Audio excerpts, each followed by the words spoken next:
ওয়াকার এখন জামাত কার্ড খেলছে।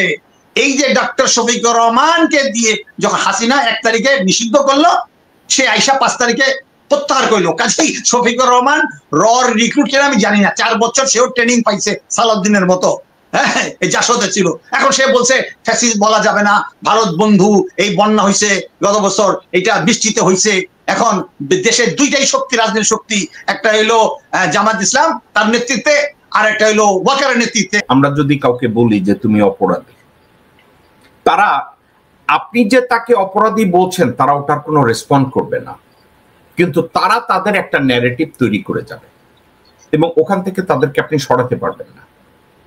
আপনি নিজের চিন্তা করে দেখেন, এখনো আওয়ামী লীগ যারা করত এবং হাসিনাকে যারা সাপোর্ট করেছে, গত 16 বছর দেশকে যারা খোকলা করে দিয়েছে, আমি তাদের কাছ থেকে মানে অনেকে অর্বাচীন লোকজনরা বলে তাদের কাছ থেকে কোনো অনুশোচনা নাই।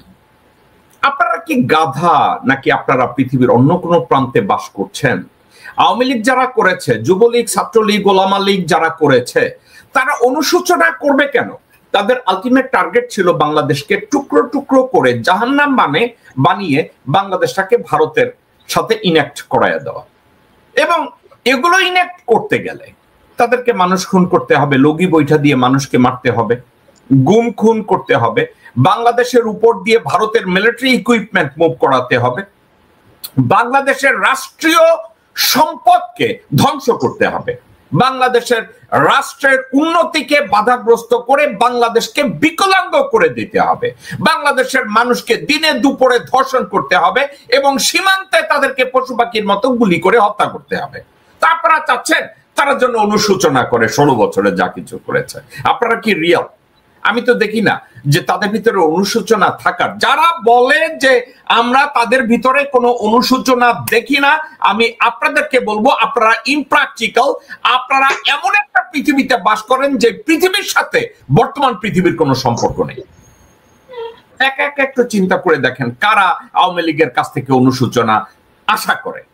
এখন একটা কথা, আলটিমেটলি ভারতের টার্গেট কি এটা আপনারা সবাই জানেন।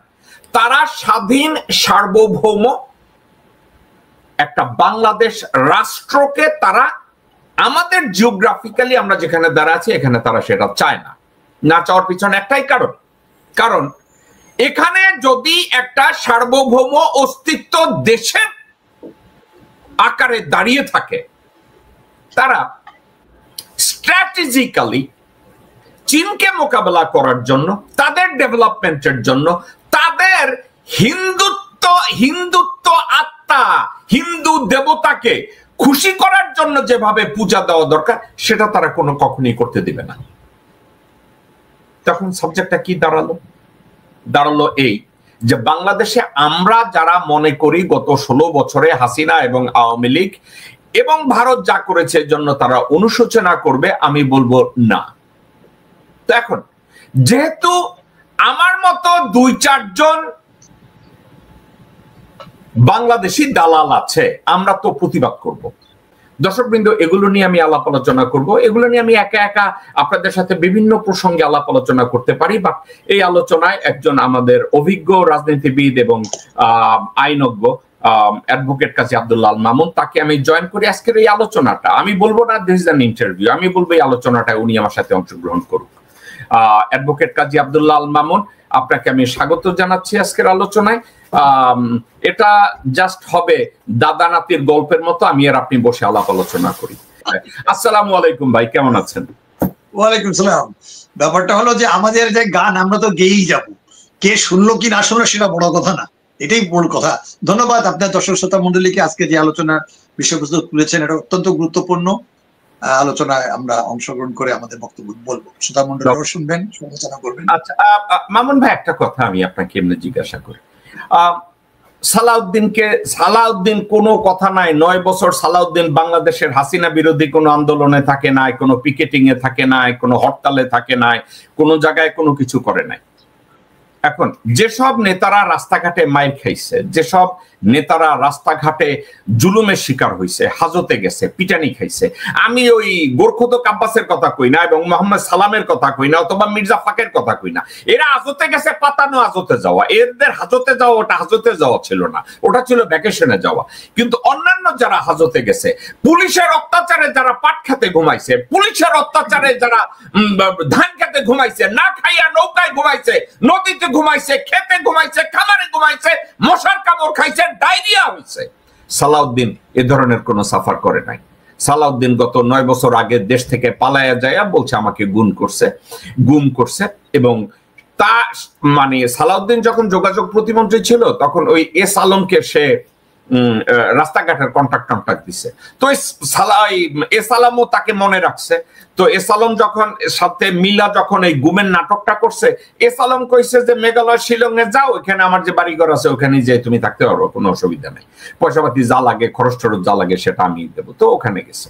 এখন সালাউদ্দিন, আমি অনেক বাংলাদেশে আমি সহ আপনি সহ আমরা সবাই ওয়ান্ডারিং করতেছিলাম যে সালাউদ্দিন বিএনপির কোন জায়গায় ছিল না, হঠাৎ করে সে এত বড় নেতা হয়ে গেল। ইউনূসের লগে প্রত্যেকদিন তার দেখা করতে হইব, ঐক্যমত্য কমিশনের সাথে তার প্রত্যেকদিন কথা বলতে হবে, যে কোনো নীতি নির্ধারণী সবাই সালাউদ্দিনের থাকতে হবে।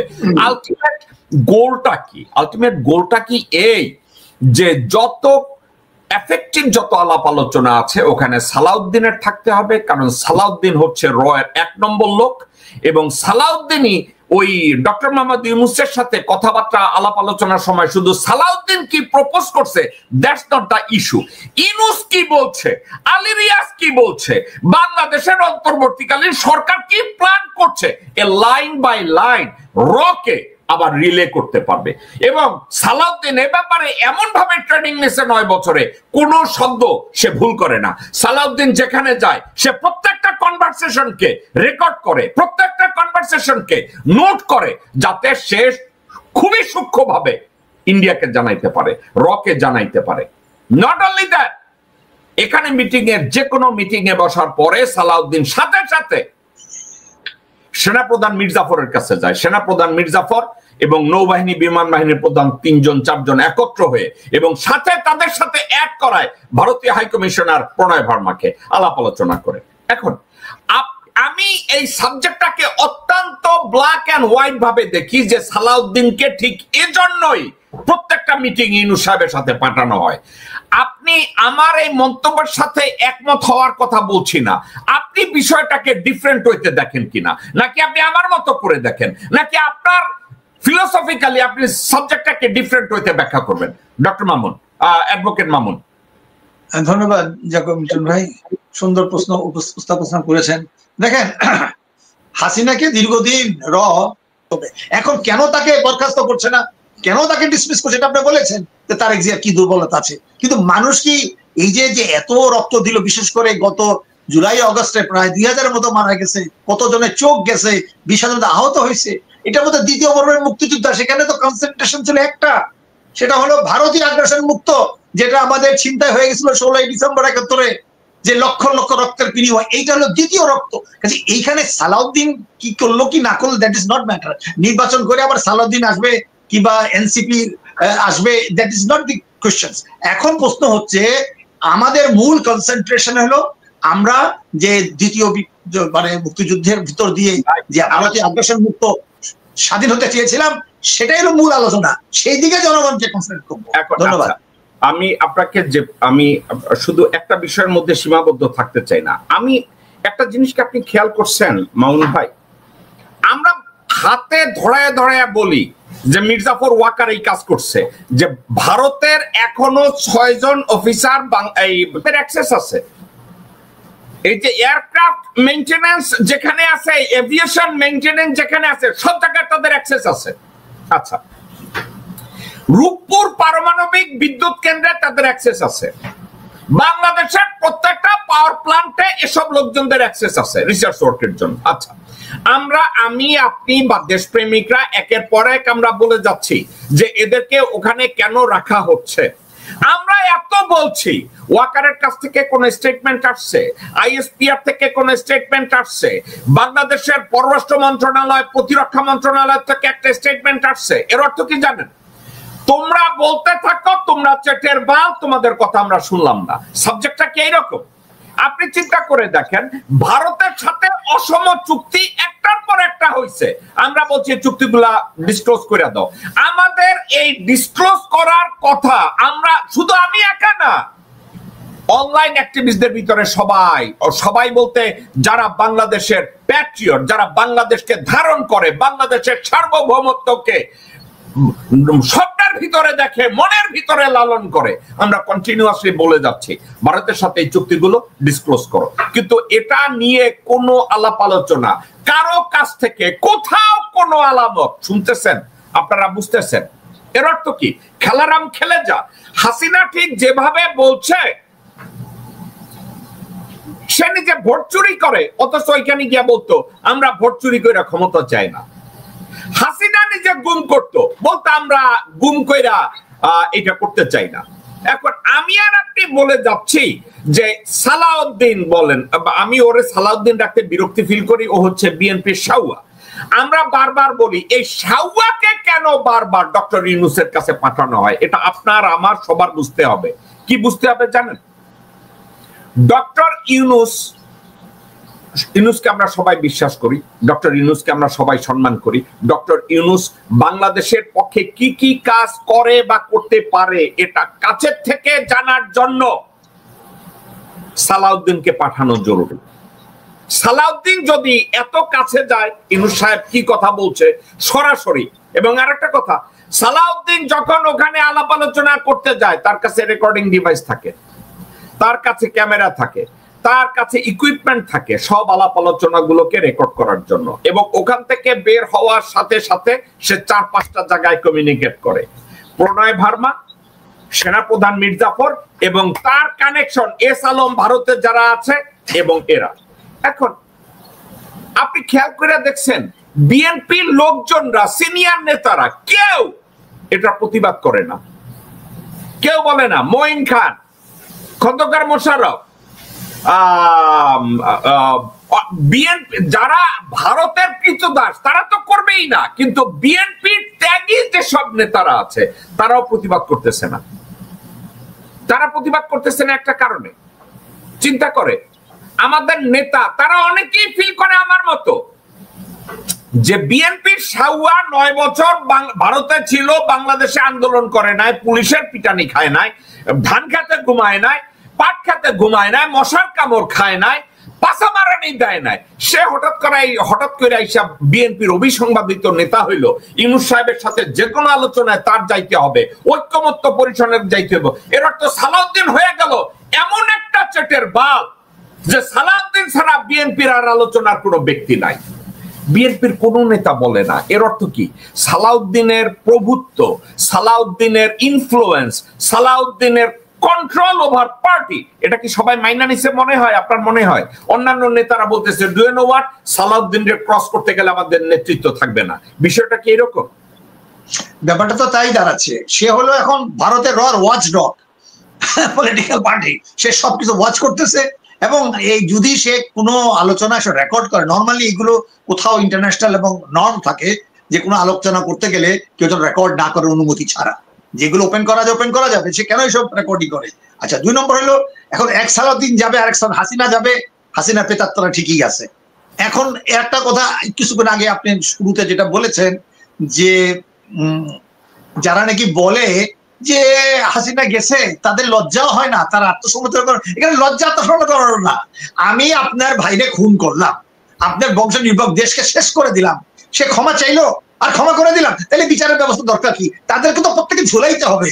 আমি তো বহুবার বলছি, আইকম্যানকে ইসরায়েল যেমন আর্জেন্টিনা থেকে ধরে এনে সমস্ত ডিপ্লোম্যাটিক নর্ম ব্রেক করে তাকে বিচার করে ঝুলাইছে।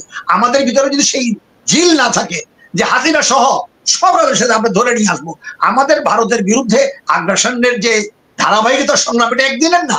কাজে এই জায়গাটাই হলো প্রধান কথা। ভারতীয় আগ্রাসন মুক্ত বাংলাদেশ চাই, তারপর গণতন্ত্র কি হবে, বৈচিত্র্যের মধ্যে ঐক্য গঠন করবো, আমরা রাষ্ট্র গঠন করবো। জি মামুন ভাই, আপনি বলছেন আইকম্যানকে আর্জেন্টিনা থেকে অ্যারেস্ট করে উইদাউট নর্ম নিয়ে বিচার করতে গিয়ে তারে ঝুলাইয়া দিছে। সত্য কথা। আপনি কি জানেন আইকম্যানের উচ্চতা কত ছিল? আপনি কি জানেন আইকম্যানের হাইট কত ছিল? আপনি জানেন? আমি বলি আপনাকে আইকম্যানের হাইট কত ছিল, আপনাকে আমি বলি আকাশ থেকে পড়বে 6 ফিট 4 ইঞ্চি। আর তাকে যে লোক অ্যারেস্ট করছে তার হাইট কত ছিল জানেন? 5 ফিট 1 ইঞ্চি। আচ্ছা, একটা রেস্টুরেন্টে আইকম্যান খাইতেছিল এবং ওই 5 ফুট 1 ইঞ্চি উচ্চতা বিশিষ্ট একটা লোক দেখছে যে এই লোকটা আইকম্যান হইতে পারে। সে সামনে দাঁড়ায় বলছে, you son of a bitch, you are under arrest. Eichmann যদি একটা থাপ্পড় দিত, ওই 5 ফুট 1 ইঞ্চি উচ্চতার লোকটা মাটির সাথে মিশা যাইত। কিন্তু আইকম্যান তাকে থাপ্পড় তো দূরে থাক, আইকম্যান ভয়ে কাঁপতেছিল।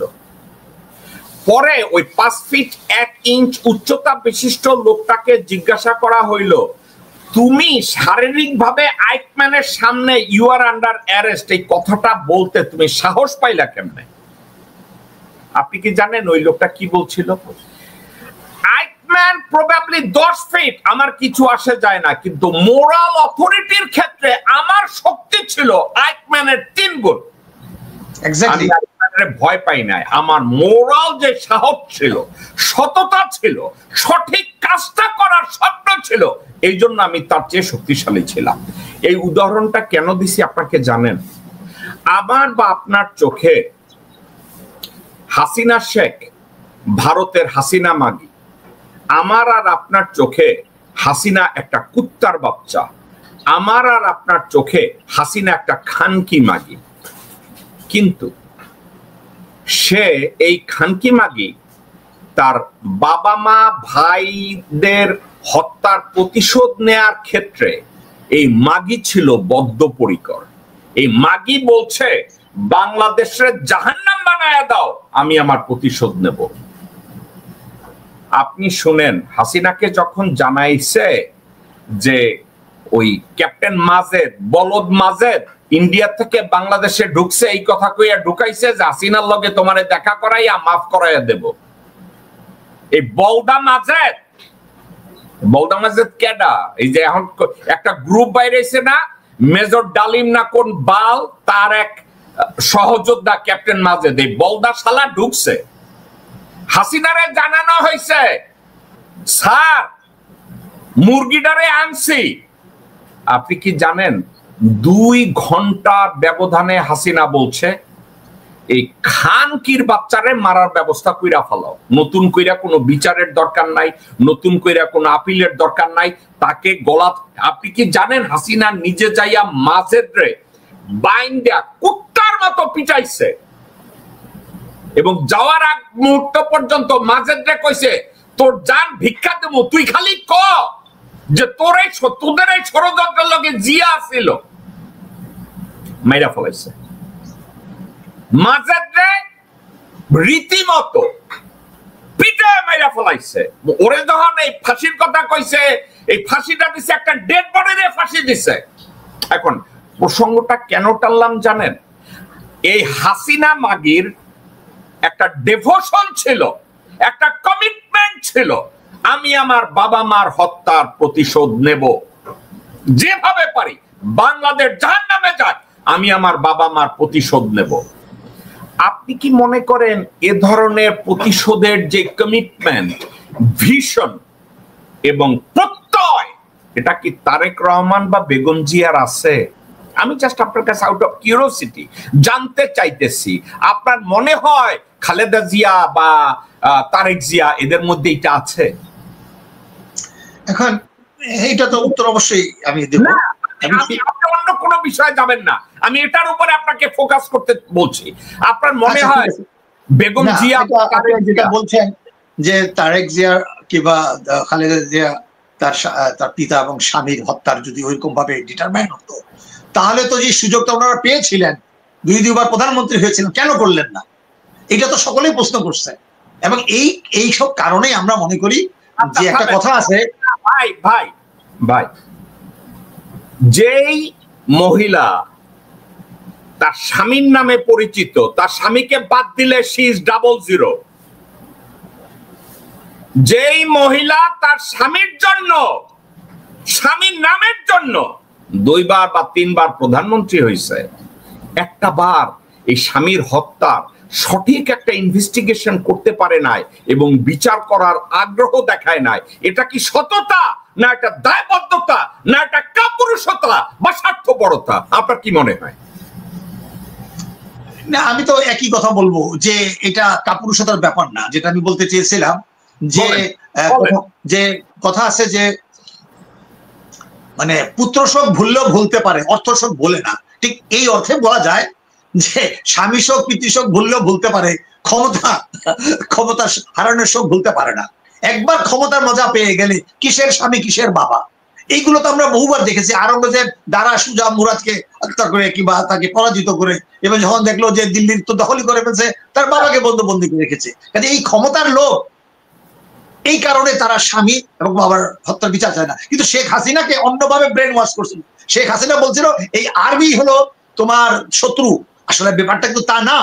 মানে তাকে দিয়ে যেটা করেছে একটা সাইকেল অ্যানালাইসিস করানো হয়েছে, তাকে ভিতরে সবসময় মানে এক ধরনের ব্রেন ওয়াশ না, তাকে এক সেকেন্ড রুগী বানানো হয়েছিল।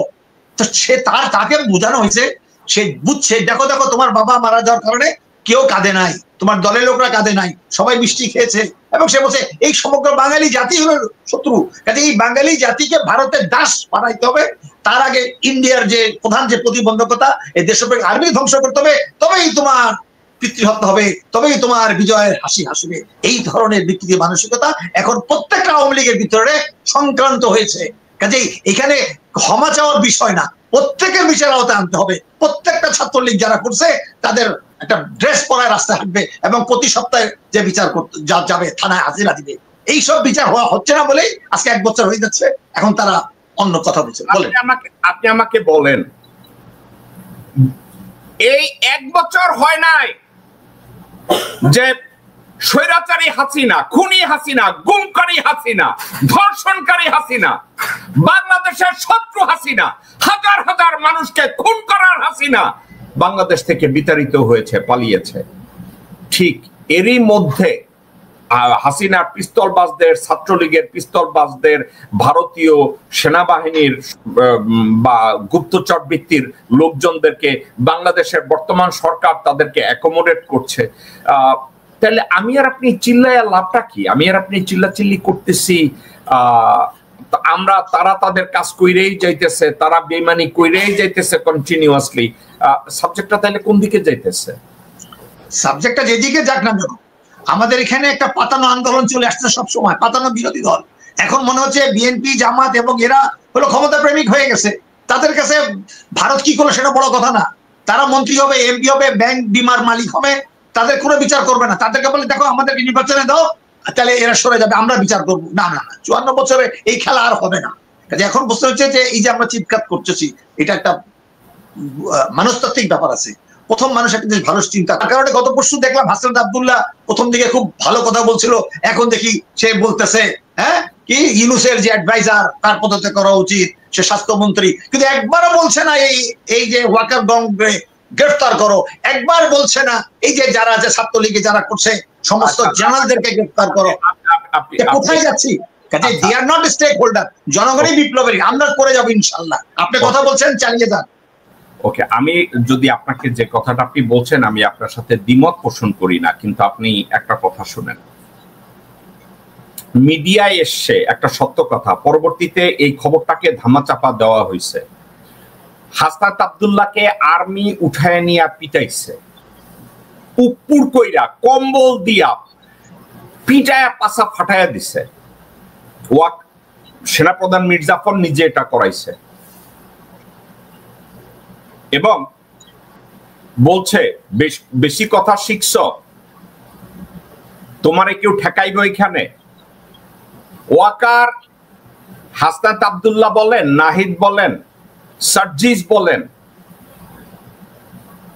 ইন দ্য আইজ অফ সেনাপ্রধান Mir Jafar, in the eyes of Indian agency, These are just cartoon.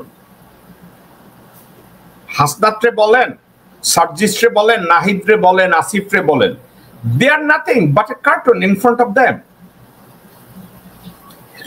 এরা হয়েছে ছোট ইঁদুরও না, বাইতে আসে না ইঁদুরের ছোট জাত, এটারে কি কন আপনাদের দেশে আঞ্চলিক ভাষায়? ছোট ইঁদুর, এটারে কি বলেন? ওই ইঁদুরই কয় আর কি। না ভাই, আমাদের দেশে বরিশালে কয় বাইতা, একেবারে বাইতা। এই হাসনাত আব্দুল্লাহ, সার্জিস, এরা হচ্ছে বাইতা। তো এখন আপনি বলছেন হাসনাত আব্দুল্লাহ স্বাস্থ্য উপদেষ্টার পদত্যাগ চাইতেছে, শিক্ষা উপদেষ্টার পদত্যাগ চাইতেছে, অমুকের পদত্যাগ চাইতেছে। ভাইরে একটা কথা, এখন আমি কি এরপরও বলবো হাসনাত, নাহিদ, সার্জিস ওরা খারাপ কাজ করছে? আমি বলবো যে না রে ভাই, ওরা এই বয়সে যা কিছু করছে আমি তারপরে ওদেরকে প্রশংসা দেব একটা কারণে, প্রশংসা করবো একটা কারণে। ভাইরে, এত কিছুর পরেও দেশে দাঁড়াইয়া হাক ডাক দেওয়ার সাহস পাইতেছে। তারা জানে তাদেরকে মেরে ফেলা হতে পারে, তারপরেও তারা পারতেছে। এখন এক্ষেত্রে জনগণের একটা অভিযোগ আছে, এই অভিযোগটাকে আপনি কিভাবে দেখবেন? ডক্টর মোহাম্মদ ইউনূসকে চাইলেই কেউ মারতে পারবে না, কিন্তু ডক্টর মোহাম্মদ ইউনূস, আপনি কি মনে করেন উনি কোনো বলিষ্ঠ সিদ্ধান্ত নিচ্ছেন? ওনার বলিষ্ঠ সিদ্ধান্তটাকে সামনে নিয়ে এগোনোর মতো এখন পর্যন্ত উনি কি খুব স্ট্রিক্ট কোন সিদ্ধান্ত নিয়ে দেখাইছেন কিনা যে he is the decisive leader? এখন পর্যন্ত দেখাইছে কিনা? আমি আর আপনি তো নাহিদরে, হাসনাত আব্দুল্লাহ রে, ওদেরকে আমরা সমালোচনা করতেই পারি, কিন্তু ডক্টর মোহাম্মদ ইউনূস এখন পর্যন্ত ডিসিসিভ একটা সিদ্ধান্ত নিছে, পারছে।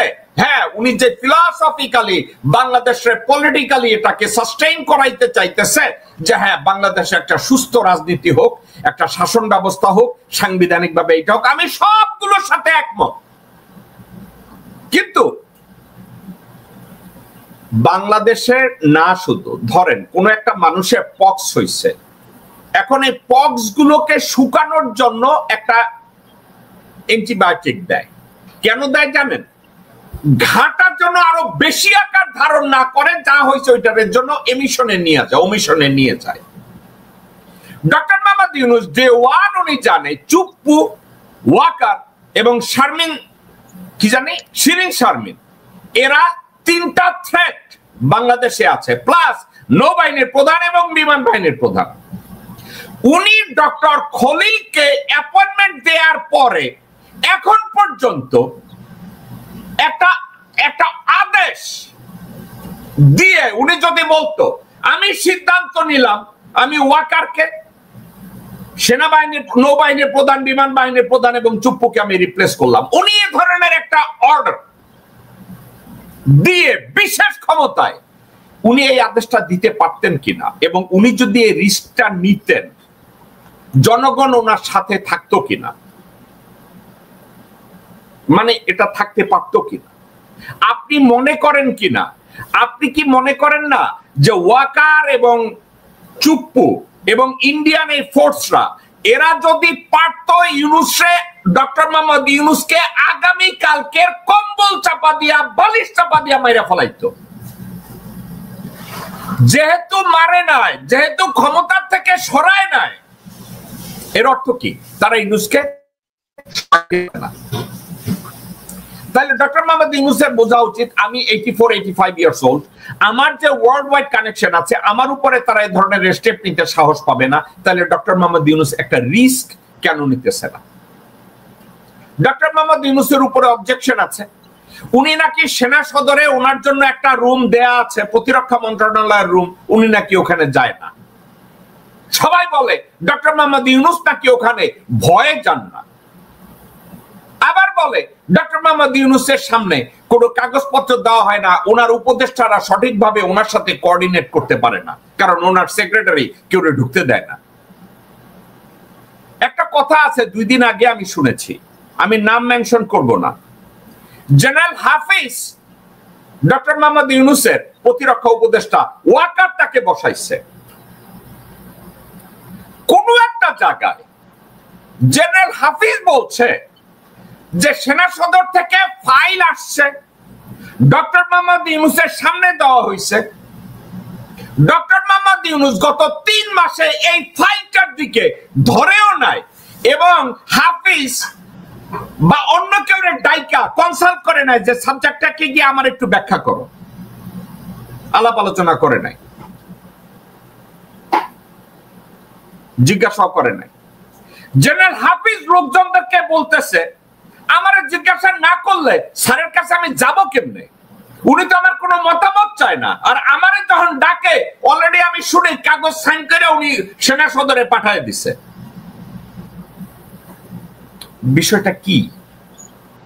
মানে আপনার কাছে কি মনে হয় একটা অ্যাডমিনিস্ট্রেশনের ভিতরে যে কোঅর্ডিনেশন থাকা উচিত বিভিন্ন ভাবে, আমি যেগুলো জানি আপনি যেগুলো জানেন, আপনার কি মনে হয় ওখানে এই কোঅর্ডিনেশনটা আছে? মানে আমি যে কথাগুলো বললাম এটা বাস্তব, আমি কোনো শোনার কথা বলতেছি না। জেনারেল হাফিজ তার বন্ধু বান্ধবদের বলছে স্যার তো আমার এটাকে কিছু জিজ্ঞাসা করে না, তো আমি ওনারে কি অ্যাডভাইস করব? এই যে কতগুলো আর্মি অফিসারদেরকে স্যাক করছে, ফোর্স রিটায়ারমেন্ট দিছে, কাউকে রিটায়ারমেন্ট বেনিফিটও দেয় নাই, ওনার অফিস টেবিলে একটা ফাইল গত 3 মাস ধরে পড়ে আছে, উনি এগুলো টাচও করে নাই। আর কাদেরকে প্রমোশন দিচ্ছে? ওয়াকার, জানেন যারা ভারতপন্থী, ওয়াকারের দল ভারী করে। যখন হাসিনা পালাইছে ওয়াকারের পক্ষে জেনারেল ছিল 14 জন, সেই 14 জন থেকে প্রমোশন দিতে দিতে এখন এই সংখ্যা দাঁড়াইছে 32। এখন আমি বলছি না যে এটা ineffectiveness of doctor Mohammad Yunus management, কিন্তু আমি যেটা বললাম there is something we are missing, we all are missing something. What is it? I don't know. Doctor Mohammad ইউনূসকে জ্ঞান দেওয়ার মতো ক্ষমতা আমার নাই, আমি জানি না আপনার আছে কিনা। ডক্টর মোহাম্মদ ইউনূসকে কোনো বিষয়ে শিক্ষা দেওয়ার যোগ্যতা, জ্ঞান, অভিজ্ঞতা এর কোনোটাই আমার নাই। আপনার কোনো কিছু আছে কিনা? আমি একটা ব্যাপারে আমি আপনার মতামত চাইবো। বলেন কি জন্য পররাষ্ট্র মন্ত্রণালয়ের উদ্ধৃতি দিয়ে উনি যে কথাটা বলছে, আপনি এই কথাটার কি কোনো রেসপন্স করতে পারবেন? এই লোকটা সম্পর্কে আপনার ধারণা আছে, বা যে মন্তব্যটা করছে এটার উপরে কি আপনি কোনো মন্তব্য করবেন? মামুন ভাই, হ্যাঁ আপনি। ওখানে মন্তব্য প্রশ্ন হচ্ছে যে এই ধরনের নিউজগুলো যখন নাকি বাইরে প্রকাশ হয়, তারপরে যারা যারা এখন নির্বাচন কেন্দ্রিক হোক, যারা নাকি রাজনীতি করে, তারা তো কেন কোনো মুখ খোলে না। এই কথা বলার উদ্দেশ্য হলো যে বর্তমান সরকার এই মুখে মুখে যারা ভারত বিরোধী বলে তাদেরকে বলার সুযোগ দিচ্ছে, মেনে সুযোগ দিচ্ছে, আসলে তলে তলে তারা ভারতের সাথে সম্পর্ক রাখতে চায়। এই মেসেজ তো এইভাবে আসে, বিষয়টা কিন্তু তা না। আমি বলি আপনাকে, বলি এই লোকটার নাম কি আমার এটা জানার দরকার নাই, কিন্তু আমি আপনাকে একটা কথা বলি। এই লোকটা বলছে গত 1 বছরে আমি, আপনি, আরো অনলাইন অ্যাক্টিভিস্টদের অনেকে আমরা বলি যে ভারতের সাথে যতগুলো চুক্তি হয়েছে এই চুক্তিগুলোকে আপনারা ডিসক্লোজ করেন। আমরা কিন্তু বলি ভারতের সাথে গত 16 বছরে যথেষ্ট অসম চুক্তি হয়েছে, এই চুক্তিগুলো সংবিধান বিরোধী, এই চুক্তিগুলো সার্বভৌমত্ব বিরোধী, এগুলাকে প্রকাশ করা হোক, এবং এগুলোকে আবার রিভিউ করার জন্য বিশেষভাবে প্রধান উপদেষ্টা বরাবর আমরা বহুবার কমপ্লেইন করেছি। এখন এই লোকটা বলছে গত 1 বছরে ডক্টর মোহাম্মদ ইউনূস এবং তার উপদেষ্টারা ব্যর্থ হয়েছে। ভারতের সাথে কি অসম চুক্তি হয়েছে বা সার্বভৌমত্ব বিরোধী কি কি চুক্তিগুলো হয়েছে। এখন এই লোকটাকে আমি গালি দেওয়ার আগে আমি একটা কথা বলি, অসম চুক্তি কি কি হয়েছে এটা এই লোকটারও জানার কথা, আপনি অ্যাডভোকেট আব্দুল্লাহ আল মামুন আপনারও জানার কথা, আমারও জানার কথা। কারণ কি, অসম চুক্তি বাংলাদেশের road transit, rail transit, air transit যেগুলো গেছে এবং কমার্স এগ্রিমেন্ট যেগুলো গেছে, এর কোনোটাই ব্যালেন্সড কোনো চুক্তি না। এগুলো সবগুলোই হয়েছে বাংলাদেশ বিরোধী চুক্তি। রোড ট্রানজিটের ক্ষেত্রে কেন বাংলাদেশ বিরোধী চুক্তি? বাংলাদেশের ভূমির উপর দিয়ে ভারতের মিলিটারি ইকুইপমেন্ট বাহী গাড়ি আসা যাওয়া করবে, ওই রাস্তাটা পর্যন্ত বাংলাদেশের পয়সায় তৈরি করে দিতে হবে।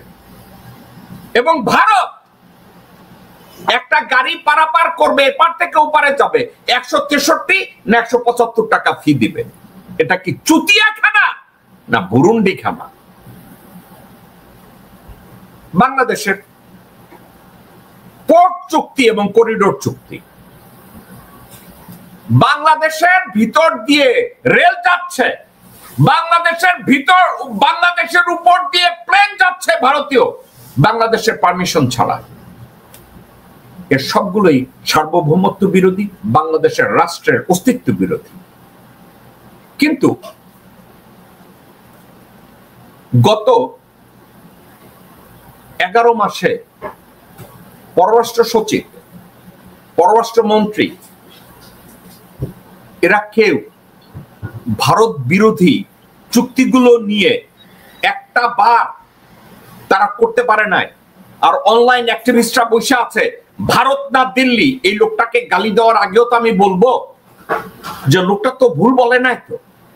ভারত না দিল্লি বইলা অনলাইন অ্যাক্টিভিস্টরা ইদানিং কোটি কোটি টাকা চাঁদা আদায় করতেছে। বাংলাদেশে ইউটিউবের চ্যানেল বাদ দিয়ে এখন বিশাল চ্যানেল কইলা বাংলাদেশে 1 কোটি টাকা খরচ কইরা কোম্পানি খুলতেছে। বাংলা না ঢাকা, ওদের পাশার মধ্যে ঢুকায় দেন এই কুত্তার বাচ্চাদের। নিউ ইয়র্কে আছে হিরো আলম একটা, আর প্যারিসে আছে ল্যাঙ্গুর পরা আর হারামজাদা। এখন কথাটা হইতেছে এই লোকটা বলছে পারে নাই, এগুলো করে নাই, ইউনূস সরকার করে নাই। পররাষ্ট্র মন্ত্রণালয়তে বসে আছে তাদের লোকজন। পররাষ্ট্র মন্ত্রণালয়ের উপরে আমার মনে হয় না ডক্টর মোহাম্মদ ইউনূসের কোনো নিয়ন্ত্রণ আছে, কারণ পররাষ্ট্র মন্ত্রণালয়তে মুশফিক ফজল আনসারী নামে এক ভারতীয় রয়ের কুত্তা, তারে অ্যাম্বাসেডর বানাইয়া পাঠাইছে মেক্সিকোতে, এটা বানাইছে ওয়াকার। বাংলাদেশে 2 পয়সার এক সাংবাদিক আছিল গোলাম মুর্তজা, চেটেরবাল আব্দুল্লাহ, তাকে সচিবের মর্যাদা দিয়া প্রেস মিনিস্টার করে ওয়াশিংটনে পাঠাইছে। এই হারামজাদার বিরুদ্ধে আমার একটা কেস পর্যন্ত এখনো পেন্ডিং আছে। এখানে ওই জিকু নামের এক হারামজাদার লগে এসে মাসিক $1000 বেতনে চাকরি করতো এই গোলাম মুর্তজা। এখন এই লোকটার মন্তব্য, কথাটার উপরে আমি আপনাকে মন্তব্য করতে কইছিলাম এই জন্য, লোকটা মাঝে মাঝে কিছু আজগুবি কথা বলে যার জন্য গালি দিতে ইচ্ছা করে। কিন্তু একটা জিনিস তাদের কারো কাছ থেকে আমরা বের করতে পারি নাই। কারণ কি, হাসিনাকে যেমন আমরা বলতাম দেশের পক্ষে কাজ করেন, হাসিনা যেমন আমাদের কথা শুনে নাই।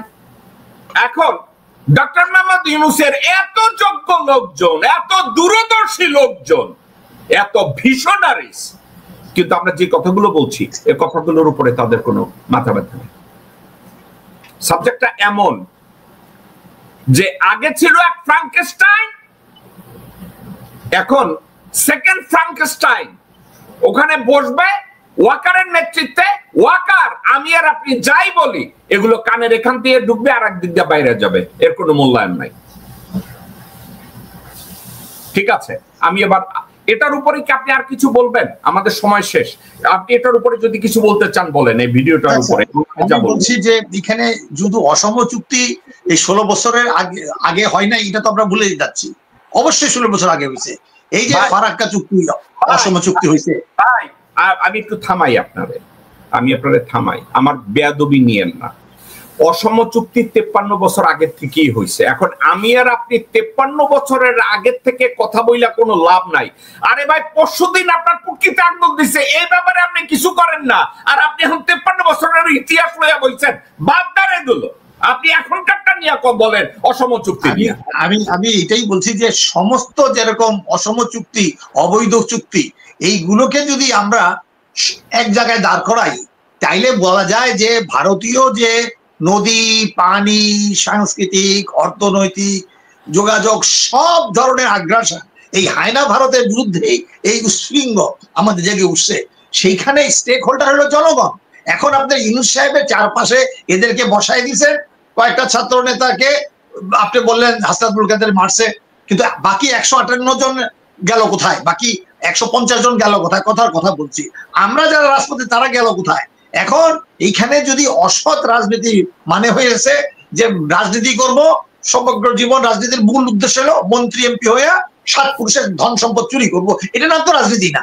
কাজে আমার প্রশ্ন রয়েছে যে বারবার আমরা আছাড় খাবো, আবার উঠে দাঁড়াবো, কিন্তু বিপ্লবের মূল লক্ষ্য হলো ভারতীয় আগ্রাসন মুক্ত গণতান্ত্রিক স্বাধীন বাংলাদেশ। কাজে আজকে প্রধান কন্ট্রাডিকশন হলো ভারতীয় আগ্রাসন। এরপরে আমরা দেখবো নির্বাচন কিভাবে হবে, জনগণ নির্বাচন হবে। এখানে 53-54 অল মাফিয়াস, যারা মন্ত্রী এমপি হয়েছে তাদের সকল সম্পত্তি বাজেয়াপ্ত করতে হবে।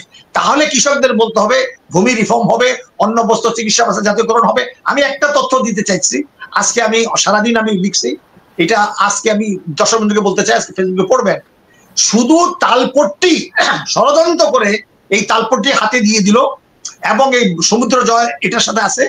এখানে যে মকারি বানা হয়েছে, ইন্ডিয়ান পত্র পত্রিকা আছে, আপনারা দেখবেন যে 100 ট্রিলিয়ন কিউবেক ফিট যে গ্যাস এখানে আছে, সেটার মার্কেট মূল্য হলো, আজকাল মার্কেট মূল্য প্রায় 900 বিলিয়ন, $1 ট্রিলিয়ন।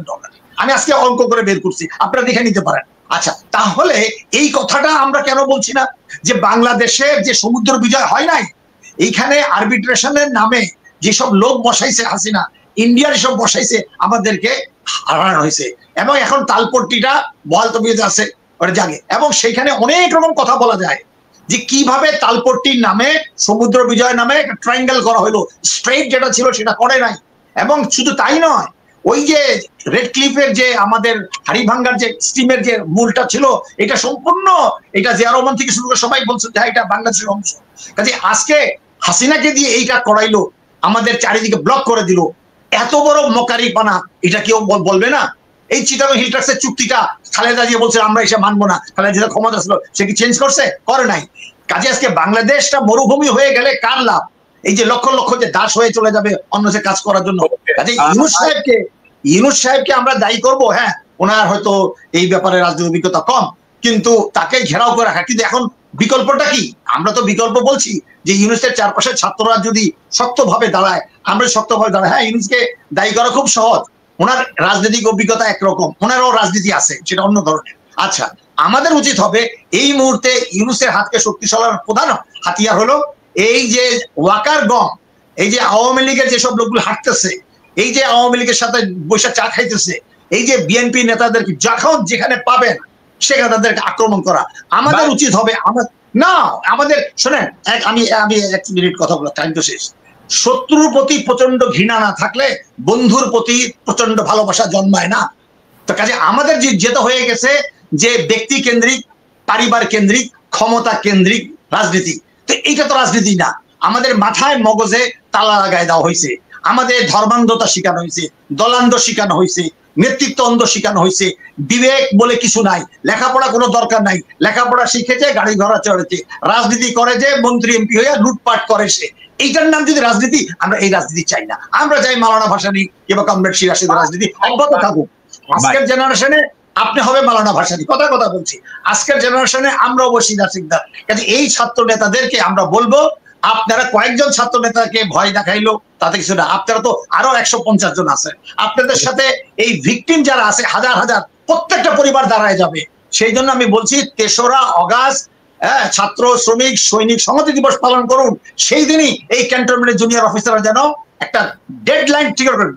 নেতৃত্বের কাজ হলো ঘোষণা দেওয়া যে তারা যেন ওয়াকারকে উৎখাত করে, বাংলাদেশে আরেকটা রক্তপাত হবে, যুদ্ধ হবে, লড়াই হবে, চূড়ান্ত বিজয় আমাদেরই হবে।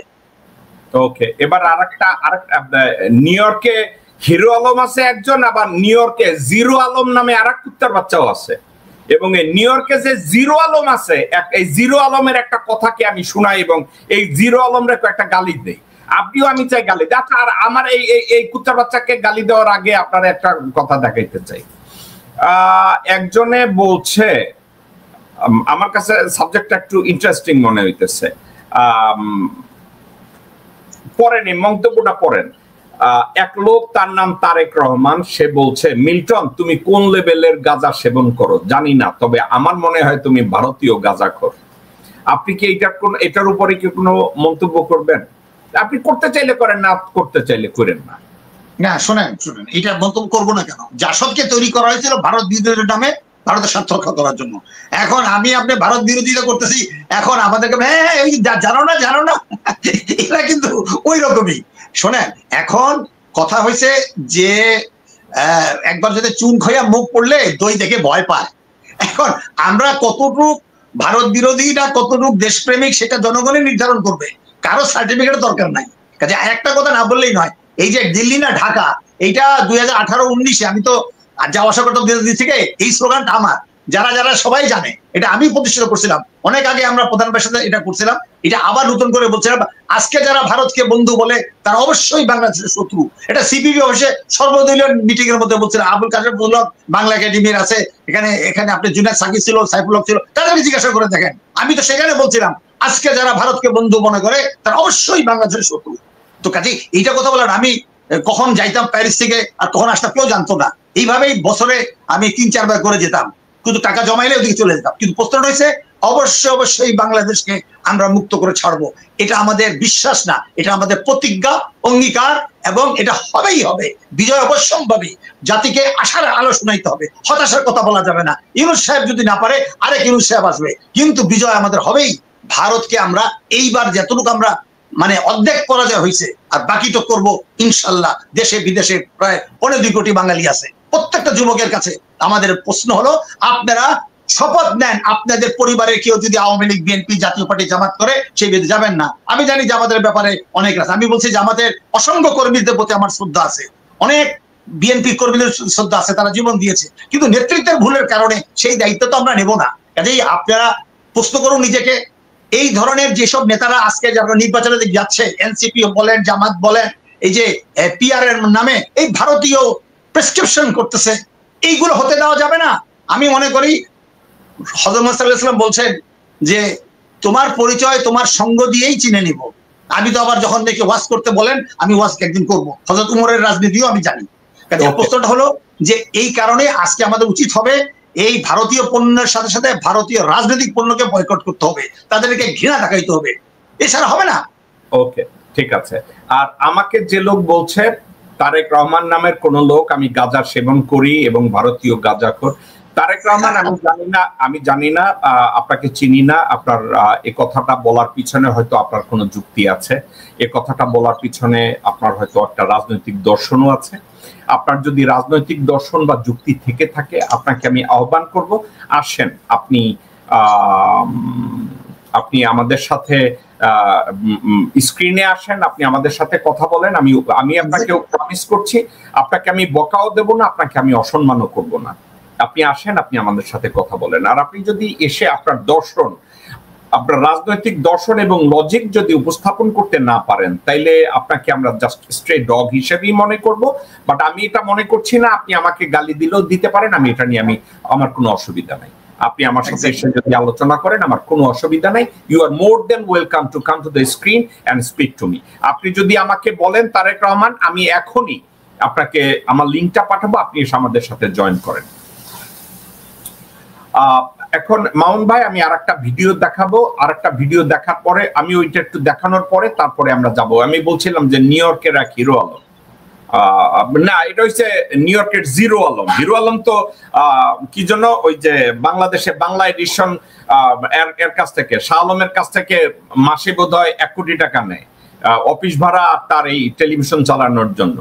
শাহ আলমের পুরুষাঙ্গ মুখে নিয়ে আসে, আবার এখানে বসে কুইতা কয় আমি এখনো একদিন ট্যাক্সি চালাই। ওকে, এখন এখানে আরেকজন আছে, জিরো আলম আছে। হ্যাঁ, এর জন্য এই নিউ ইয়র্কে যে হিরো আলম আছে, শাহ আলম তারে দেয় 1 কোটি টাকা। এই হিরো আলমের পাশে আরেকজন বন্দা আলম আছে, যার নাম কনক সরোয়ার, তারে দেয়, আমরা শুনছি ভাই, তারে দেয় $25,000। আর ওই আপনার প্যারিসে আছে এক উলঙ্গ প্রেমিক, তারে দেয় $কয়েক হাজার, তো $কয়েকশো, মানে যা দেয় টোটাল এদের জন্য 2.5 কোটি টাকা প্রত্যেক মাসে শাহ আলমের খরচ হয়, যাতে শাহ আলমের উপরে এরা কোনো কন্টেন্ট বানাবে না। আপনারা এই 3 জন, পিনাকি ভট্টাচার্য, ইলিয়াস হোসেন আর কনক, আপনি দেখবেন ওদের মায়ের কসম, ওদের সন্তানের কসম, ওরা সন্তানের মরা মুখ দেখবে, তারপরেও শাহ আলমরে টাচ করবে না। এই শাহ আলম যে মাফিয়া ভূমিদস্যু, এরা তো এদের বিরুদ্ধে বলবে কেমনে? 1500 কোটি টাকা দিয়ে এই যে এনসিপি ছাত্রদেরকে কিনে ফেলছে। আমাকে মামুন ভাই আমার একটা কথা বলে, আমরা সবাই হাসিনারে গালি দেই কারণ এরা ভারতের দালাল, হাসিনা ভারতের দালাল, এইটা কই না? বাংলাদেশের গণশত্রু হচ্ছে শাহ আলম এবং বসুন্ধরা, গণশত্রু। কত হাজার মানুষের জমি ভুয়া দলিল দিয়া নিয়ে নিছে, কত মেয়ের জীবন নষ্ট করছে তার সন্তানেরা, কত জায়গার ইন্ডাস্ট্রি নষ্ট করছে, কত ব্যাংক দেউলিয়া করছে শাহ আলম। এখন এই শাহ আলমের 3টা নেরিকুত্তা আছে, একটা প্যারিসে বসে রয়েছে পিনাকি ভট্টাচার্য, নিউ ইয়র্কে বসে রয়েছে নিউ ইয়র্কের হিরি আলম ইলিয়াস হোসেন, আর বন্দা সারোয়ার বসে রয়েছে নিজে ভুয়া এক ডক্টরেট লাগাইয়া বসে রয়েছে। তো এখন এরা ওই শাহ আলমরা প্রোটেক্ট করে, তাহলে হাসিনার চাইতে এই 3 জন ভালো কোন জায়গা দিয়ে? আমি এই তাজুল নামের, ওর নামটা কেন তাজুল ইমাম রাখছে আমি জানি না। ওর নামটা হওয়া উচিত ছিল তেহিরা ঠাকুর, মানে ওর নাম হওয়া উচিত ছিল ত্রিশূল ঠাকুর। ওর নাম তাজুল ইমাম কেন লেখছে আমি জানি না, ওর নাম হওয়া উচিত ত্রিশূল ঠাকুর। আচ্ছা, এই তাজুল ওই মঙ্গল শোভাযাত্রার সামনে পারে তো উলঙ্গ হইয়া তবলা বাজায় আর আডে। এখন এই তাজুল কইছে বীরশ্রেষ্ঠ 7 জনের মধ্যে দাড়ি টুপিয়ালা কোনো মৌলবী নাই, ঠিক আছে? কিন্তু কুত্তার বাচ্চা জানে না বীরশ্রেষ্ঠ রুহুল আমিনের দাড়ি ছিল। বীরশ্রেষ্ঠ তাদের মধ্যে দাড়িয়ালা নামাজ পড়া একজন আছিল। কিন্তু আমার কথা হইতেছে এই বীরশ্রেষ্ঠদের মধ্যে আওয়ামী লীগের তোদের একজন সিনিয়র নেতা দেখা, বা তুই আসিলি না, না তোর বাপ আসিল, তোর মতো মাদারচোদ তখন সোনাগাছিতে বৈশা কলকিটক ছিলি কুত্তার বাচ্চা। তোর বীরশ্রেষ্ঠের কাতারে তুই নাই কেন? তোর মুজিব বাবা নাই কেন? তোর আওয়ামী লীগের কোন খানকির পোলা নাই কেন? হাই মাদারচোদ। আবার বলছে 68 জন বীর উত্তমের মধ্যে দাড়ি টুপিয়ালা কেউ নাই। মাদারচোদ তুই আসস? হাই মাদারচোদ, শুয়ারের বাচ্চা তাজুল্লাহ, শাওয়ার পো, তোর দাড়ি টুপি দেখলে তোর এত চুলকায়। শুয়ারের বাচ্চা তোর দাড়ি রাখতে কইছে কেন? এই দাড়ি টুপিয়ালা হুজুর। আবার তুই কইছিস 100 বীর বিক্রমের মধ্যে কোনো দাড়ি টুপিয়ালা নাই, 100 বীর প্রতীকের মধ্যে কোনো দাড়ি টুপিয়ালা নাই। একটা কথা, আচ্ছা অ্যাডভোকেট মামুন ভাই, আমার একটা কথা কন্ত, আপনার এই কথাটার থেকে জাস্ট মনে হয় না that this type of motherchode, this type of clown has something prejudiced against ধর্মপ্রাণ মুসলমান? আপনার এটা মনে হয় না ধর্মপ্রাণ মুসলমানদের এগেনস্টে এসব মাদারচোদরা কোনো একটা জায়গায় আটকাই আছে যে দাড়ি টুপিয়ালা বীর শ্রেষ্ঠ নাই, দাড়ি টুপিয়ালা বীর উত্তম নাই, দাড়ি টুপিয়ালা বীর বিক্রম নাই, এরা যে বলে। আচ্ছা, এরা যদি ইন্ডিয়ান মাদারচোদ হয়, এরা যদি আওয়ামী লীগার হয়, এরা যদি চেতনাবাজ হয়, তাইলে এই মাদারচোদদের ভিতরে কয়জন আছে বীরশ্রেষ্ঠ? আপনার জানা মতে আমার একটু যদি আপনি বলেন, আপনি নিজেও একজন মুক্তিযোদ্ধা, আপনারা যদি আমি বলি কোন মাদারচোদ আছে? কেউই নাই। শোনেন, এই যে ন্যারেটিভ, ভাই মামুন ভাই থামেন, আমার নিজেরই যোগ্যতা নাই মসজিদে যাইয়া ইন্নুয়ার জাহাতু পড়ার, কিন্তু যেই লোকটা পারে আমি তাইলে তারে কেন সমালোচনা করতেছি? আমার নিজেরই যোগ্যতা নাই, আমি নিজে বীর শ্রেষ্ঠ না, বীর উত্তম না, বীর বিক্রম না, বীর প্রতীক না, তাইলে দাড়ি টুপিওয়ালা হুজুর আলেম তাদেরকে ডেকে সমালোচনা করার অধিকার এই তাজুল ইমাম নামের এই ত্রিশূল চন্দ্র, ত্রিশূল খোসাল মাদারচোদ শুয়োরের বাচ্চা, এর কোন অধিকার আছে? না, এর অধিকার তো নাই। এইটার ব্যাপারে আমি একটু বলি যদি সময় থাকে। এইটার ফিলোসফিটা হলো, তারা বলার চেষ্টা করতেছে দেখো 71 হয়েছে, বললাম না জিন্নাহ সাহেবের রাজনীতি, মুসলমানদের টিকবে না। এই যে ওরা বুঝাতে চাচ্ছে যে এইটা হলো মুসলমান। এক সেকেন্ড, একটা লোক আছে দর্শক, তার নাম দাস। এই দাস সাহেব তার পুরা নামটাও ঠিক মতো লেখে নাই, লেখছে AAAJKT দাস। এখন কি আকাটা দাস না পুরা কাটা দাস আমি বুঝি না, হোয়াটএভার, আমি বলবো দাস।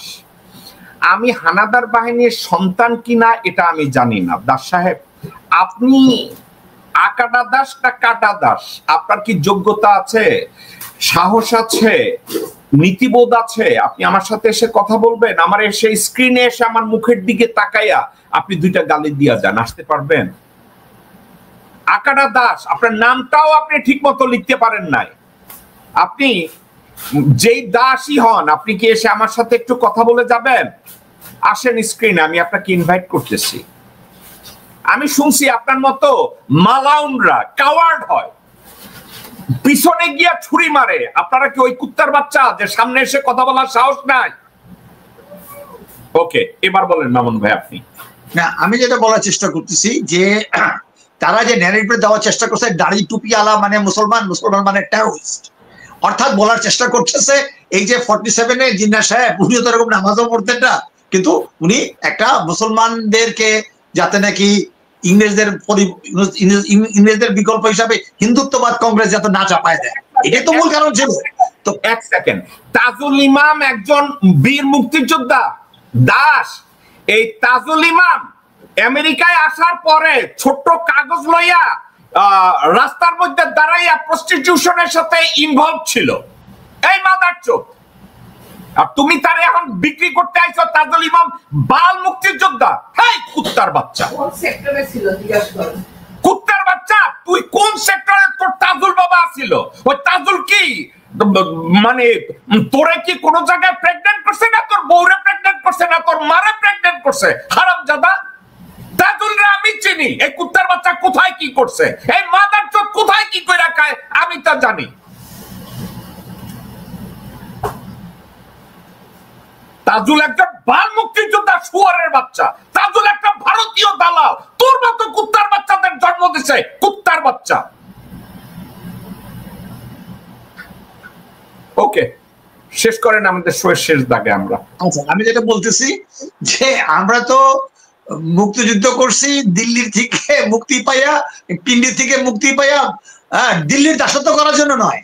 এবং এইখানের সমস্ত বাঙালি জাতি 99% লোকই হলো মুক্তিযোদ্ধা, এবং এখানে অধিকাংশ মানুষ হলো ধর্মপ্রাণ মুসলমান, যারা ধর্মান্ধ নয়, তারা ধর্মপ্রেমী।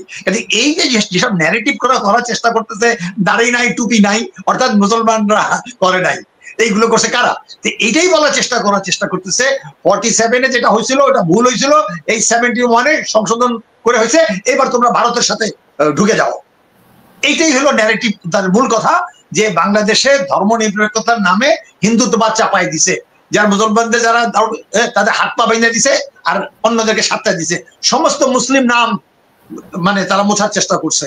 এইগুলোর কারণেই আজকে মানুষ বুঝতে পারছে যে আজকে হিন্দুত্ববাদ যদি বাংলাদেশে ভারতে থাকে, এখানে একটা কাউন্টার একটা রেসিপি তৈরি করতে হবে যাতে হিন্দুবাদকে আরো প্রমোট করা যায়। তারা নিজেরাই মন্দির ভাঙে, তারা মন্দিরে আগুন দেয়, তারা নিজেরাই জঙ্গি নাটক সাজায় দাড়ি টুপি কইরা, আবার তাদেরকে মারে, আবার এইগুলো আবার স্টেট অফিসে যাইয়া কংগ্রেসম্যানদেরকে দেখায় এইটা এখন এই যে আপনার বিএনপি কে তারা লিস্টে করছে, দেখো দেখো এরা টেররিস্ট। তো এইসব ব্যাপারে আজকে আমাদের পরিষ্কার বক্তব্য হলো বাংলাদেশ কোনো ধর্মীয় রাজনীতির খপ্পরে পড়বে না। বাংলাদেশের যে দ্বিতীয় মুসলিম প্রধান দেশ হিসাবে 71 আবির্ভাব হয়েছিল, এখনো বাংলাদেশের পপুলেশন প্রায় পাকিস্তানের হলো 24,50,00,000, গত 1.5 বছর তারা করছে, আমাদের প্রায়। মাদার চোদরা বলছে দাড়ি টুপিওয়ালা মুসলমানদের ধর্মপ্রাণ করে মুসলমানদের বীর শ্রেষ্ঠ দেখে নাই এই শুয়ারের বাচ্চারা। মানে আমি তো বলবো এখানে যারা আর্মি যারা ছিল তাদের সংখ্যার দিক থেকে বলেন, জনগণ মুক্তিযুদ্ধের কথা বলে, এবার অনেক বিহারিও, সিরাজুদ্দৌলা পার্টির বিহারিও, তারাও এই দেশের জন্য জীবন দিছে। এবং এখানে তো ধর্মীয় ভাবে হিন্দু হওয়ার জন্য, হিন্দুত্ববাদের অধীনে দিল্লির অধীনে যাওয়ার জন্য মুক্তিযুদ্ধ করে নাই। এটা তাদের ন্যারেটিভ, এটা তাদের ন্যারেটিভ। একটা কথা একজনে একটা মন্তব্য করছে, জেকব ভাই পিনাকি ভট্টাচার্য কি নিয়ে আপনাকে নিয়ে মন্তব্য করে নাই, বলেও নাই মির্জা ফখরুলের কথা পরিপ্রেক্ষিতে। ওকে, আপনাকে আমি বলি করিম সাহেব, পিনাকি ভট্টাচার্য অথবা তার কোহর্টস গুণ কনক সরোয়ার বা ইলিয়াস আমার নিয়ে কি বাজে মন্তব্য করছে কি করে নাই, দ্যাটস নট দ্য ইস্যু। আমি একটা কথা আপনাদেরকে বলি, আমরা হাসিনাকে কেন ঘৃণা করি? হাসিনাকে ঘৃণা করি কারণ সে ভারতের স্বার্থ রক্ষা করছে বাংলাদেশে। ঠিক আছে, ভারতের স্বার্থ সে বাংলাদেশে রক্ষা করছে। ভারতের স্বার্থ রক্ষা করতে গিয়া সে বাংলাদেশে গুম করাইছে, খুন করাইছে, ঠিক আছে, সবকিছু করাইছে। তো যার জন্য আমরা হাসিনারে ঘৃণা করি। এখন আমি কি মনে করি পিনাকি, ইলিয়াস, কনক এরা বাংলাদেশের পক্ষে কাজ করে? ভাই, এই মুহূর্তে পিনাকি, ইলিয়াস এবং কনক বাংলাদেশে তারা যেই হারে চাঁদাবাজি করতেছে, লোকজনের কাছ থেকে টাকা খাইতেছে, তার চেয়ে বড় উদাহরণ আর খুঁজে পাবেন না। অফিসে, আদালতে, ব্যবসা প্রতিষ্ঠানে কল কইরা কন্টিনিউয়াসলি চাঁদা আদায় করতেছে। এবং এরা বাংলাদেশের ভূমিদস্যু যারা ছিল হাসিনার দোসর, শাহ আলম এবং বসুন্ধরা, আনভির, সানভির, এদেরকে প্রোটেক্ট করছে অনলাইনে। কারা? ইলিয়াস হোসেন, কনক সরোয়ার এবং পিনাকি। এখন আমার বিরুদ্ধে কথা বলা, আমি তো বাংলাদেশের রাজনীতি করি না রে ভাই, আমি তো সাংবাদিকও না। আমাকে নিয়ে কথা বলায় বা না বলায় এতে কিছু আসে যায় না, কিন্তু বাংলাদেশের কোন ইবলিসকে টিকায় রাখার জন্য যদি মানুষগুলো একদিকে ঈমান নিয়ে কথা বলার কথা বলে, আবার অন্যদিকে শয়তান টিকানোর জন্য তারা পাশে বসে এই কাজগুলো করে, তাহলে তাদেরকে আমরা কি বলবো? সুপার উস্তম, অর্থাৎ মুমে রাম রাম বগল মে ছুরি। আচ্ছা মামুন ভাই, আমি সামনাসামনি বললাম যে আমি বাংলাদেশের ভালো চাই, বাংলাদেশের দালাল, অথচ এই আমি তলে তলে বানরমুখ কামাল এবং ভারতীয় দালালদের সাথে তাদের স্বার্থ প্রোটেক্ট করলাম। তাইলে কি আমি বাংলাদেশের দালাল হইলাম, নাকি আমি অন্য কিছুতে গেলাম? শাহ আলম বাংলাদেশের চতুর্থ বা পঞ্চম ঋণ গ্রহীতা, যে কুত্তার বাচ্চা লোন পরিশোধ করে নাই, যে কুত্তার বাচ্চা হাজার হাজার মানুষের ভূমি দখল করছে। ঠিক আছে, এরা শাহ আলমের কর্মচারী, এরা বসুন্ধরার কর্মচারী, এরা আনভিরের কর্মচারী, সানভিরের কর্মচারী,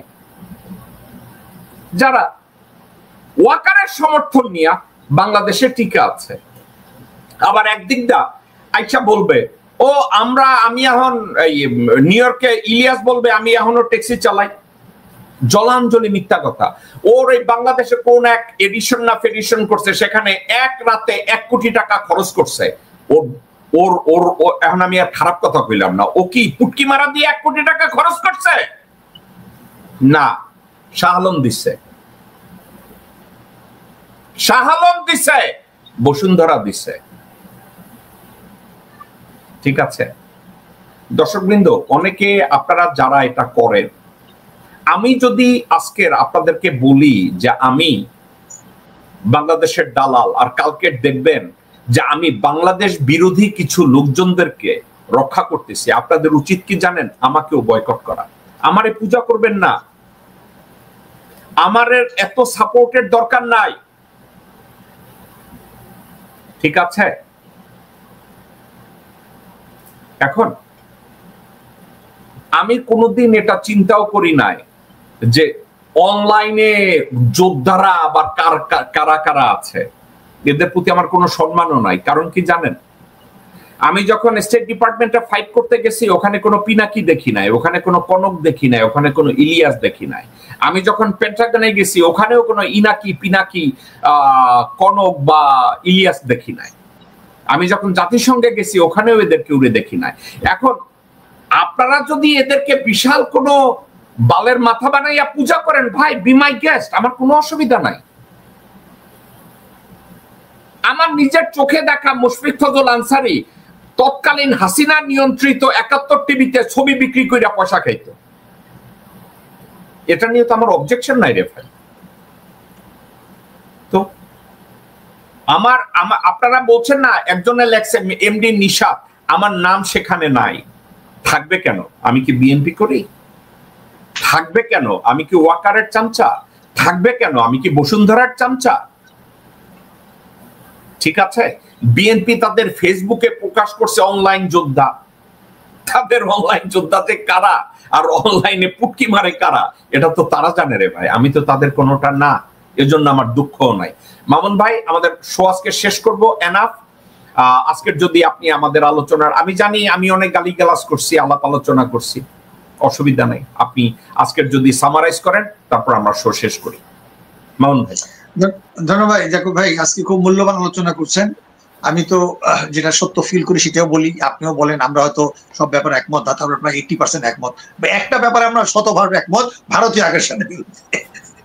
এটাই হলো আমাদের প্রধান ঐক্যের ভিত্তি। এখন প্রশ্ন হচ্ছে, আপনি অনেকের নাম বলছেন, পিনাকির নাম বলছেন। আমি প্যারিসে আসছি ধরেন 88 থেকে 2002 পর্যন্ত আমি একটা 14 বছর ছিলাম। পরে আমি প্রেস কনফারেন্স করে দেশে এক্সাইল লাইফ শেষ করি। মামুন ভাই, এখন আমি একটু বলি মামুন ভাই, আপনাকে আমি একটু থামাই, আপনি বেয়াদবি নিয়েন না।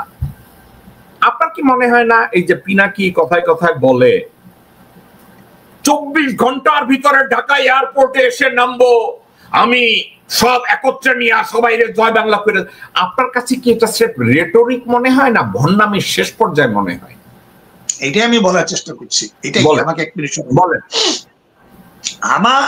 আমি লোকটাকে অবাক হয়ে গেলাম যখন কি ভিডিওতে আপনারা দেখছেন, সে যেটা আমি দিল্লি মঞ্চে বলি, জগন্নাথ মঞ্চে, সেখানে প্রকাশ্য ভাবে এদের ফাঁসি চায়, অমুক চায়, তার বাবাও সিবিবি করতো, যেটা নাকি বলি ইন্ডিয়ার বি টিম বাকশাল। এবং সে আবার কখনো কখনো বলে আমি গর্বিত ব্রাহ্মণ, অনেক রকম অনেক কথা ন্যারেটিভ আমি দেখেছি। এখন যখন নাকি আমি দেখলাম যে বাংলাদেশে যে হাসিনার পক্ষ হইয়া এই ফাঁসি চাই, এই এদের কথা বললো, হঠাৎ করে প্যারিসে আইসা সে উল্টা হাসিনার বিরুদ্ধে বললে পলিটিক্যাল অ্যানালিসিস করলো। আর এখানকার জামাত এবং এই ঘরানার যারা নাকি এবি পার্টি, তারা 5 তারিখে একটা পুনর্নির্ধারিত নির্দলীয় সরকার করছিল, আমিও গেছিলাম, অনেক লোক। হঠাৎ করে কিছু লোক তাকে, আগের দিনে খোঁজ পাইছিলাম জামাত শিবির তার পয়সা দিয়ে নিয়ে গেছে এবং সেখানে বক্তব্য সে দিল, তারপর বক্তব্য শেষ, মুসলমান ধারক না ওঠে। এখন সেইখানে হঠাৎ করে আমি সবাইকে চিনি, জামাত শিবির এবং এবি সবাই, এবং সেখানে স্লোগান দিল হত্যা করো, জবাই করো বাকশালী পান্ডাদের, সাজিয়ার বিচার চাই। পুলিশ এখন সব রেকর্ড করলো, আগামী দিনে এদেরকে ধরবে। তো এখন যে নাকি সারা জীবন এই যে জামাত বিরোধী কথা বললা, এখন কিছু এখানকার কিছু লোক রে জামাত প্রীতি করলো, এইটার লক্ষ্যটা কি? কাজে আমি মনে করি কালকে যে আপনাকে যে বলবেন, আমাকে বলবেন না ভাই আমরা ভারত বিরোধী করে, হয়তো টাকা পয়সা পাইলে আমরাও পিনাকির মতো উল্টাই দিব। পিনাকি ডাক্তার মানুষ, হ্যাঁ তার যোগ্যতা আছে, তার ওখানে বাংলাদেশে যে এতগুলো শিশু হত্যার মামলা আছে, সিও ছিল, এগুলো জবাব দে। এইখানে এসে একটা আমাদের ডক্টর মাসুদ সাথে একটা পরিচয় আছে, উনিও তো জানেন। আমি বলতেছি না, বলতেছি ঠিক আছে, বলতেছি না, অনেকে তার সম্পর্কে এই ধারণাটা আছে, সবার সাথে সে যোগাযোগ করে এবং সে টেলিগ্রাম বলছে আমি এটা করব, এইটা করব, আমি নির্দেশ দিচ্ছি মানে 32 নম্বর ভাঙার জন্য, আমি নির্দেশ দিচ্ছি মার্চ টু, এরকম। আমি আমি আমি এই ব্যাপারটা কি, এখন তো মানুষ তো বলতেই পারে তুমি কি র এজেন্ডা বাস্তবায়ন করছো? আমরা তো ওখানে ব্যক্তি বুঝি আর তার স্ট্যাচু ভাঙার রাজনীতি করছি না, কি বল তার কবর ভাঙা। আমরা চাচ্ছি ভারতীয় আগ্রাসন প্রেতাত্মাকে উৎখাত করা এবং সেখানে গণতন্ত্র প্রতিষ্ঠা করা। এইটা না কইরা এখন যদি আমরা মাসু কবর, এটা কি, এটা কি সেই মদিনায় মক্কা বিজয় করার পরে রসুল বললো সব মূর্তি ভেঙে দাও, ওটা কি ওই অবস্থায় আছি? এখন আমাদের যে আসল জয়টা হলো না, আমরা বাংলাদেশকে ভারত মুক্ত করতে চাই। এইখানে বাংলাদেশে যে মাফিয়া গংরা আছে, বসুন্ধরা গংদের যারা পয়সা খায়, হ্যাঁ, তারা এখন যদি ভারত বিরোধী কথা বলে, তারা কারা? এখানে আমি খুব লজ্জার সাথে আমি বললাম যে এইখানে আপনি বলেন যে 15 আগস্টের যে আপনার ডালিম, এখন দেখা যায় তাদেরও কিছু গ্রুপ বেড়েছে, তাকে প্রেসিডেন্ট বানাও, অমুকরে প্রেসিডেন্ট বানাও। কেউ বলতেছে যে মজলুম সাংবাদিক মাহমুদুর রহমানকে প্রেসিডেন্ট বানাও, মনে হয় প্রেসিডেন্ট পদটা বোধহয় সাংবাদিকদের জন্য। আমরা রাজনীতি করে সারাটা জীবন শেষ করে দিলাম, আমরা হাঁস মুরগি আল্লাহ ভাষাটি কোনো সময় আপোষ করে নাই। এখন ব্যাপারটা হলো যে বিরাজনীতি করার প্রক্রিয়া চলছে, কাজে এখানে কিছুদিন টকশো করার পরে সে হয়তো মন্ত্রী হতে চায়, অ্যাডভাইস হতে চায়, আমার সাথে দেখা করার জন্য এই আসিফ মাহমুদ প্যারিসার সেটা বলে পোস্ট দেয়। এই ধরনের উদ্ধত যারা কথা বলে এরা তো গণতন্ত্র না, এই ধরনের চরম বিয়াদব। ওর যে সিপিবি কে ছাত্র ইউনিয়ন করছে, ওর যে 4-5 দ্বারা বাবার বাবা তাদের সাথে রাজনীতি করছে, সে আমার সম্পর্কে বিয়াদবি করার চেষ্টা করছে। এখানে কিছু শিবিরের কিছু ছেলে পেলে ধর্মান্ধ না কি হলো জানি না, তারা ভুলে গেছে এই তাদের নেতাদেরকে ফাঁসির জন্য তারা মিছিল করছে। এখন তারা বুঝাচ্ছে। শোনেন, আমি এক কথা বলে শেষ করতেছি আর 2 সেকেন্ডে, সেটা হলো এমনি আমরা যারা শিবির করুক জামাত করুক কোনো অসুবিধা নাই, তাদের সিম্প্যাথি আছে, তাদেরকে জঙ্গি বানায় হত্যা করছে, আমি তাদের বিরুদ্ধে এখানে বলছি শিবির করুক, কোনো অসুবিধা নাই, এটাই গণতন্ত্র। কিন্তু আজকে যারা শিবিরকে ব্যবহার করছে আবার সময় মতো আবার ভারতকে ব্যবহার করবে, এইগুলো আমরা করতে দেব না। দেশটা আমাদের সকলের। এইসব নাটক, এই মাদারিকা খেল দেখায় না, ওরে গালি দেয় ওরে গালি দেয়, আচ্ছা আপনিও গালি দেন, আপনি তার তো যে গালিগুলো দেয় এতে মানে হয় কি সংস্কৃতি হচ্ছে। কাজে এই যে জামাত যারা শিবির ইয়াং ছেলেরা তাকে নিয়ে নাচতেছে, কিছুদিন বিএনপি ছেলেরা নাচতো, এখন তারা ওর বিরুদ্ধে বলতেছে কয়েকদিন বাইরের ভিতর। কাজে সে কি বাংলাদেশের হিটলার? সে কি বাংলাদেশের লেনিন হতে চায়? বাদ দেন, আচ্ছা এটা কথা বললেন না, হইছে আপনার আর কিছু বলবেন? না না, আমার এই কথা না, আমি বলছি যে কোনো লোকই, সেটা ইলিয়াসই বলুক কিংবা কনক সরোয়ার বলুক, তাদের এই ধরনের কথা থেকে যারা বিরত হয় এটাই চায়। হ্যাঁ, তারা রাজনীতির মতামত দেখ, কিন্তু তারা যেন এইভাবে কথা না বলে। বসুন্ধরা গং থেকে আপনি যে বললেন, আমি জানি না, অবশ্য নিশ্চয়ই আপনার সোর্স থেকে আপনি বলছেন, তারা যদি ভাই আমি একটা কথা বলি আপনাকে, ওই দিন আমি কথায় কথায় বলছি, এই থ্রি স্টুজেস বলতে আমি পিনাকি, কনক আর ইলিয়াসের কথা, এরা বাংলাদেশে কার বাল কত বড় এই খবরও রাখে। এই সার্জিসের আন্ডারশেপ কবে করছে এই খবরও তাদের কাছে আছে, কারণ এরা নাকি পিনাকির কাছ থেকে অনুমতি নেয় যে আমি বাল কাটবো কিনা আজকে, মানে এ ধরনের কথাবার্তাও বলে। ফাইন, কিন্তু আজ পর্যন্ত তারা শাহ আলম কত হাজার কোটি টাকা ব্যাংক লোন নিচ্ছে এবং কত হাজার মানুষের জমি দখল করছে এবং কতগুলো মাইয়ারে ধর্ষণ করছে এবং মাইরা ফেলাইছে, এই সম্পর্কে এরা কেউ কোনো কথা বলবে না। সমাজের কত ক্ষতি শাহ আলম করছে, কোনো কথা বলবে না।